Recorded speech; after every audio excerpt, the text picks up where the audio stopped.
A battery is when two or more pieces occupy the same file, rank, or diagonal, typically rooks and queens on files and ranks, or bishops and queens on diagonals. This tactic pressures against enemy defense on a file, rank, diagonal, to protection of the opponent's king or to gain in an exchange.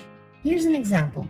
In this position, white has a battery on the F file, with a rook protecting the queen. To break through black's pawn and rook defense, white queen takes and checks at F7, forcing black's king to H8. White then sacrifices with queen to F8, forcing black's rook to take, and white checkmates with the rook after retaking. In another position, black has a battery on the H2B8 diagonal, with a bishop protecting the queen. To break through white's pawn defense, black simply checkmates with queen to H2. To set up the battery, you must first identify key squares or lines that you want to target, such as the enemy king's square. You then want to move the major pieces on the same file or rank, attacking those key squares or lines, usually when they are open or semi-open. This also applies to long-range pieces on the same diagonal. It is a good strategy to place the stronger piece, such as the queen, in front of the battery, and to combine the battery with other tactics to make it more deadly. Knowing this, how can you set up a battery in this position as black? You want to target the open A1 G7 diagonal to threaten checkmate, as white cannot defend both the B2 and A1 squares in one move, so black creates a battery with queen to E5. To prevent a battery tactic by your opponent, you can try to move your pieces out of the way, block the line of attack, create your own battery on the other side of the board, or defend the threatened piece. Knowing this, how can you counter white's 2-rook battery on the H file? You want to move black pawn to H5 so that it is protected by the G pawn. Let's see this tactic in action in a 1930 game with Alekhine as white and Nimzowitsch as black. Alekhine deployed a powerful battery, now called Alekhine's gun, after white queen to c1. This 2-rook and queen battery puts immense pressure on black's c-file and threatens to destroy black's position, in addition to its pin on black's knight and queen. Nimzowitsch responded with black rook to c8 to relieve the threat on c6. Alekhine then threatened b5 with white bishop to a4, and Nimzowitsch sacrificed his b pawn to give his king time to support his army on d8. However, after Alekhine played the quiet move white pawn to h4, Nimzowitsch was forced to resign because his later moves would inevitably put him in Zugzwang.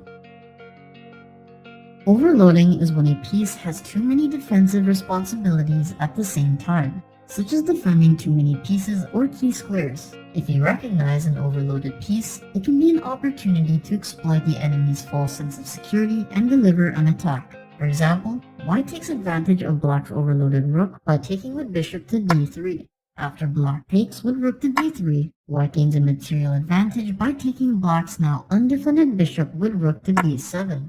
In another example, black's e-pawn defends its light-squared bishop and the f5 square, which prevents white's knight from delivering checkmate at h6.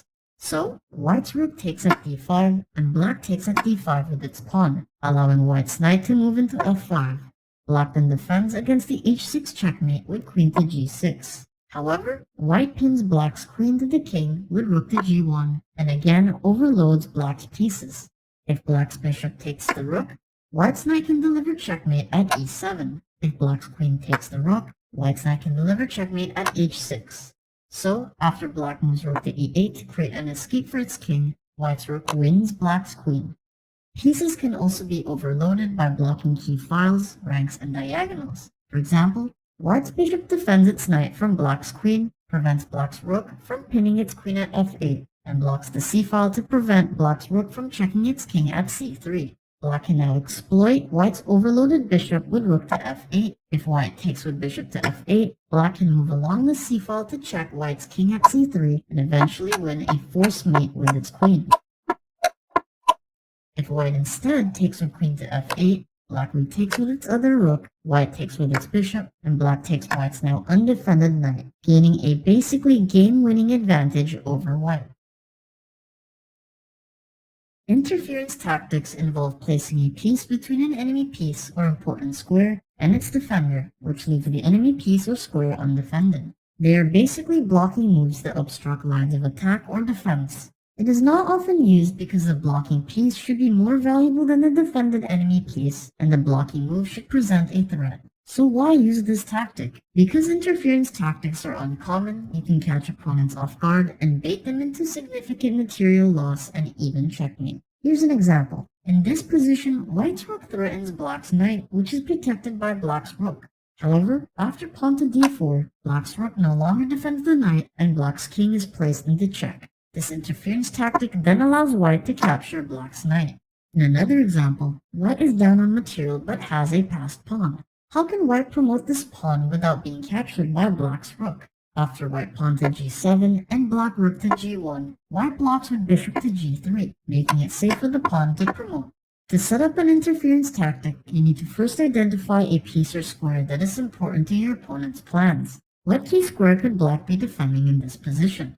That would probably be the f7 square, since black's king can only escape from there and white has some mating potential.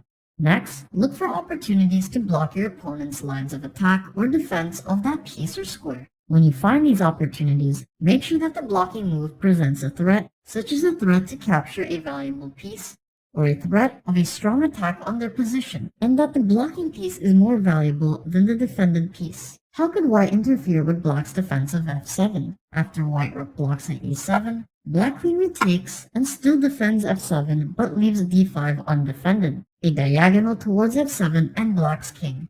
White then checkmates after queen to d5. Note that interference tactics may also create a temporary weakness in your position, so watch out for counterattacks. To prevent your opponent from playing an interference tactic, you need to keep your pieces well defended so that there are multiple lines to block between a piece and its defender, and you need to control key squares that your opponent's pieces need to move through or occupy. It's white's turn to move in this position. Is there an interference you can prevent? White's knight is threatened, yet is only defended by a queen, giving black an opportunity for an interference tactic with black pawn to e4. So white can prevent this with white pawn to e4, preventing black from moving there while keeping the knight defended. Let's see this tactic in action in a 1967 game with Koskinen as white and Kasanen as black. Kasanen appeared to make a blunder by sacrificing the black queen at b4 for white's pawn. But after Koskinen retakes with white bishop to c4, Kasanen plays a brilliant interference tactic with black rook to d2. Although undefended and threatened by multiple white pieces, black's rook blocks lines of defense for white's queen and rook that make checkmates with black pawn takes b4 or black knight checks at c2 possible. Koskinen has no other choice but white queen takes at d2 to defend against black's mates. Then Kasanen wins with black knight check at c2, white takes at c2, and black pawn checkmates at b4. Now, it appears that Kasanen's earlier queen sacrifice baited white's bishop into blocking its king, while opening a line for the black rook to deliver an interference.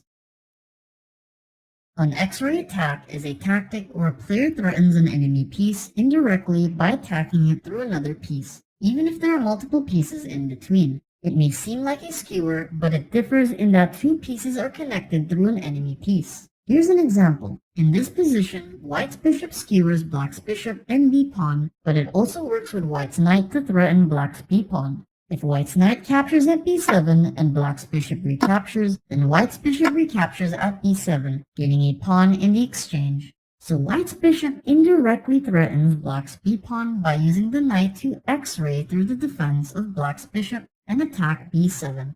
In another example, black's h4 rook does not seem to indirectly attack an enemy piece, but instead indirectly threatens the a4 square with the queen. This x-ray supports black queen check at a4. If white rook takes at a4, black's rook retakes, white king retreats to b1, and black eventually checkmates with its rook. So, white instead retreats its king to b1, black rook checks at h1, white queen blocks at e1, black queen takes at e4, white rook blocks at g1, black queen takes at e1, white rook retakes at e1, and black rook retakes at e1, gaining a 2-rook advantage in the exchange. An X-ray defense, on the other hand, is when two pieces defend each other through an enemy piece. Here's an example. In this position, white's queen captures at e4, and black's queen checks at d1 to threaten a back rank mate. If white's rook is baited into taking black's queen, black can checkmate white.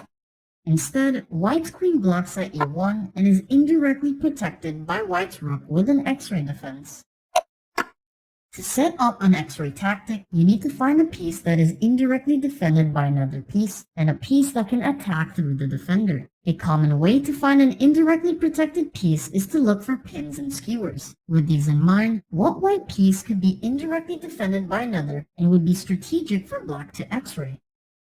In this position, white's d-pawn controls the center, has no defenders, and the e-pawn is likely to move forward and open the center. Black can move to h4 to X-ray white's d-pawn through the e-pawn, stopping white's plan to advance their e-pawn. It's important to also think about how your opponent might respond to your X-ray, especially if they unpin the indirectly defended piece or they capture your attacking piece. To prevent your opponent from using an X-ray, you should make sure that your pieces have many lines of defense so they are not only indirectly defended. If your opponent tries to set up an X-ray, you can counter by pinning their attacking piece or moving your indirectly defended piece. With these in mind, how can white prevent an X-ray attack? Black wants to set up an X-ray with rook to f3 and threaten checkmate with their d6 bishop. So, white can move the rook to f1 to skewer black's queen and stop the X-ray attack. The X-ray tactic can surprise an enemy who does not consider how pieces may attack or defend one another with an obstructed line of sight. So, it is important to not only consider where all your pieces are directly attacking and defending, but also indirectly.